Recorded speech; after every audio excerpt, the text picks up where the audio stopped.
Gua nggak akan rekomendasiin lu baca buku ini. Alias, buku ini tuh lebih cocok jadi properti film konspirasi aja, bukan referensi sejarah. Gimana tuh? Yang pertama, judulnya itu ambisius banget, tapi isinya ya gitu deh. Lu pasti bakalan mikir, wah ini nih buku yang bakal buka mata gua tentang dunia yang sebenarnya. Tapi setelah lu baca 5 halaman aja, kok gue ngerasa kayak lagi baca thread Twitter yang kepanjangan ya? Karena bukannya dapat pencerahan, lu malah diajak muter-muter di labirin spekulasi. Dan yang kedua, sumbernya selevel trust me bro. Yes, buku ini tuh penuh sama teori konspirasi level bumi datar. Dari Illuminati sampai alien. Tapi yang bikin nyesek adalah sumbernya itu nggak jelas. Banyak klaim besar, tapi referensinya tuh kayak mantan. Menghilang di saat penting. Buku ini tuh sering bilang ada bukti kuat bahwa bla bla bla, tapi tuh nggak pernah ngasih tahu bukti itu tuh dari mana gitu.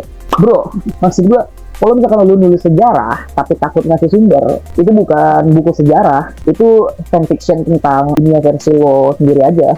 Yang ketiga, kritik terhadap sejarah tapi nggak ngasih alternatif yang masuk akal. Kritik itu sehat, tapi kalau misalkan cuman model curiga tanpa dasar, ya itu namanya ngarang bebas. Dan yang terakhir, bikin overthinking tapi bukan overthinking keren. Lu bakalan curigaan sama segala hal. Bahkan bisa aja sampai mikir kayak, jangan-jangan wifi rumah gua nih disadap alien. Jadi, kalau misalkan lu emang pengen belajar sejarah, paham konteks, dan dapat insight yang tajam, skip aja lah buku ini. Kecuali lu emang niat bikin konten konspirasi buat hiburan atau latihan ngelatih skeptisme ekstrim aja. Rating pribadi gue ya 2 dari 10 lah. Tapi ya semua balik lagi sih ke selera. Kalau misalkan lu suka konten absurd dan teori liar buat hiburan, ya boleh lah dibaca sambil ngopi.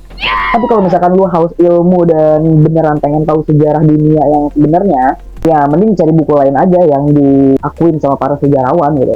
Bukan hasil TikTok meeting antara alien dan Illuminati.